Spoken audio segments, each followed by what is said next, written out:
Eldergrove, a village shrouded in perpetual twilight. Ancient trees clawed at the sky, their gnarled branches entwined, blocking the sun. The villagers knew little of the world beyond their wooded prison. They lived by the rhythm of the setting sun, their lives governed by an age-old legend. It spoke of a darkness, ancient and hungry, lurking just beyond their sight. A darkness held at bay by the warm glow of lanterns, lit each night as the last sliver of sun dipped below the horizon. The lanterns, they believed, were their only salvation, the only barrier between them and the shadows that whispered in the night. One night the wind began to howl. It tore through the trees, a mournful, chilling sound. The sky, usually a bruised purple, turned a sickly green. A storm was coming, fiercer than any they had seen. Fear snaked through the village. The elders spoke of omens, their faces etched with worry. Tonight, the ritual of the lanterns felt different. It carried a weight, a sense of urgency. The villagers scurried about, their faces pale in the strange light. Each lantern lit was a prayer, whispered against the wind. Each flicker, a beacon of hope against the encroaching dark. Mrs. Hargrove, her back bent with age, clutched the last lantern. It was a responsibility passed down through generations in her family, to light the final lantern at the edge of the village. She battled the wind, her lantern a tiny, wavering flame against the growing tempest. Her heart pounded like a drum in her chest. The wind snatched at her breath, tore at her shawl. Never had she faced such a storm, such a darkness. Fear, sharp and cold, pierced her. She had to reach the edge of the village. She had to light the lantern, for Eldergrove, for everyone. The villagers watched from their doorways, anxiety etched on their faces.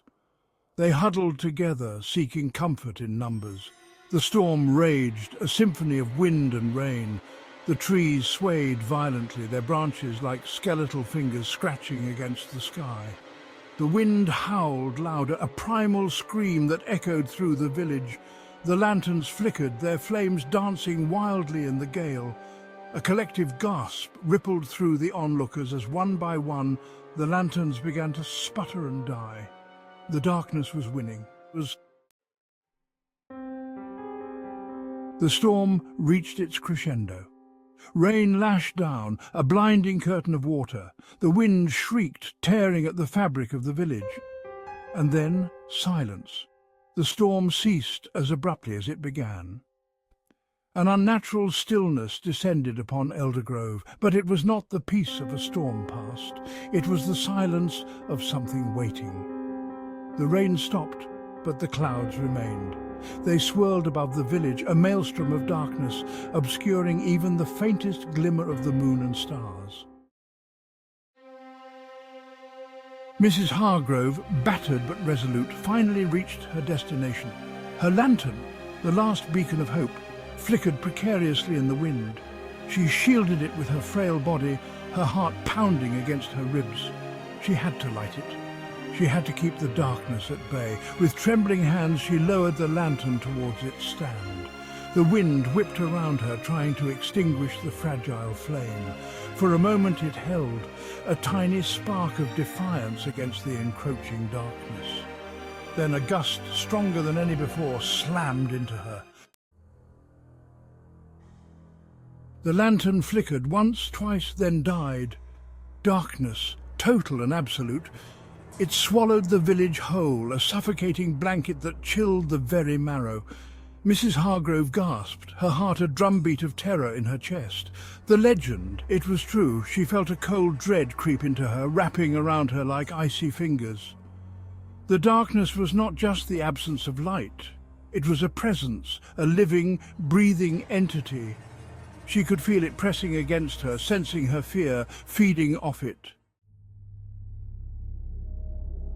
A shape began to form in the darkness ahead, tall and skeletal, its edges blurred and indistinct. It moved with an unnatural fluidity, gliding towards her like smoke on the wind. Mrs. Hargrove stumbled back, her breath catching in her throat. The darkness whispered around her, a chorus of voices speaking in a language she couldn't understand. They were ancient whispers, filled with malice and hunger. They spoke of an age before light, before life, before time itself. She wanted to scream, to run, but her feet felt rooted to the spot. Terror, raw and primal, held her captive. The figure stopped in front of her, its form solidifying, resolving into the silhouette of a man. But it was not a man. She could feel it, something ancient, something evil. It reached out a hand, its touch promising not pain, but oblivion. And then everything went black. The darkness consumed Eldergrove, swallowing its light, its hope, its very existence. The legend had come to pass. The next morning the sun rose on a silent world. The trees stood sentinel, their branches bare, stripped of their leaves by the storm.